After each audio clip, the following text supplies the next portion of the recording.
Assalamualaikum warahmatullahi wabarakatuh. Perkenalkan, nama saya Novianti Dewi. Di sini saya akan menjelaskan upaya memutus rantai infeksi.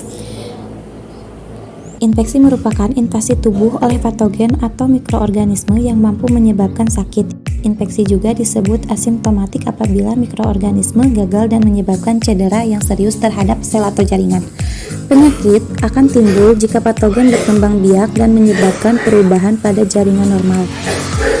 Penyebab infeksi yang pertama ada bakteri. Gejala yang timbul oleh infeksi bakteri bervariasi tergantung bagian tubuh mana yang terinfeksi. Virus.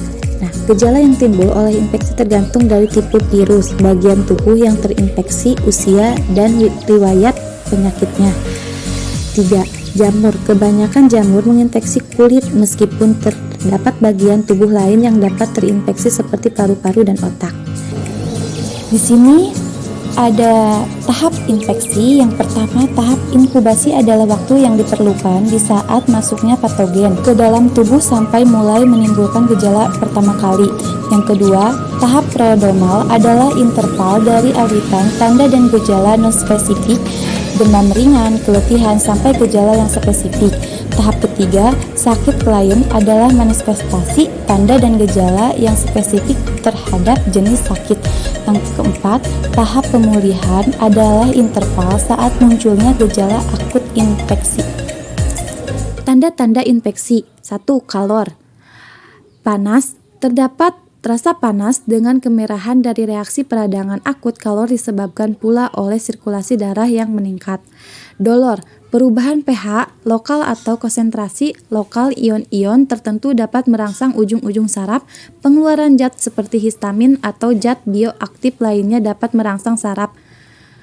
Rubor, kemerahan. Terdapat kemerahan merupakan hal pertama yang terkait di daerah yang mengalami peradangan. Saat reaksi peradangan timbul terjadi pelebaran arteriola yang mensuplai darah ke daerah peradangan. Tumor, bengkak. Terdapat pembengkakan sebagai disebabkan hiperemi dan sebagian besar timbulkan oleh pengiriman cairan dan sel-sel dari sirkulasi darah ke jaringan-jaringan interstitial. Fungsi lensa, kehilangan fungsi. Berdasarkan kata, lensa adalah fungsi dari kehilangan. Merupakan reaksi peradangan telah dikenal akan tetapi belum diketahui secara mendalam mekanisme tergantung fungsi jaringan yang meradang. Yang pertama, agen penyebab infeksi. Yang kedua, reservoir, sumber mikroorganisme. Yang ketiga, portal of exit, jalan keluar. Yang keempat, cara menular, transmisi.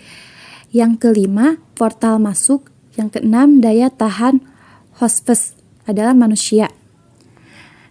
Prinsip pencegahan infeksi. Antiseptik. Antiseptik adalah usaha mencegah infeksi dengan cara membunuh atau menghambat pertumbuhan mikroorganisme pada kulit atau jaringan tubuh lainnya.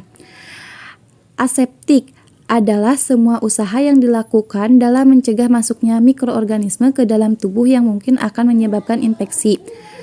Dekontaminasi.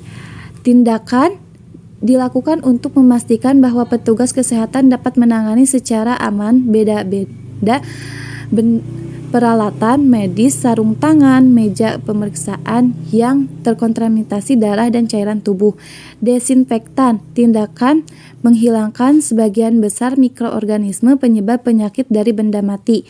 Desinfektan tingkat tinggi, suatu proses yang menghilangkan mikroorganisme kecuali beberapa endospora bakteri pada benda mati dengan merebus, mengukus, dan penggunaan desinfektan kimia.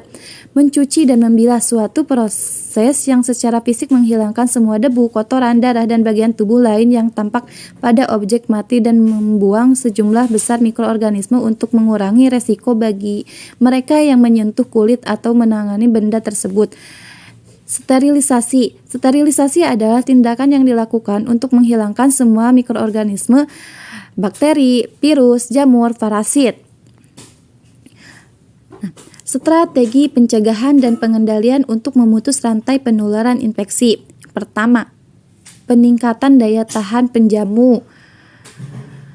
Dapat berupa pemberian imunisasi, contoh vaksin hepatitis B.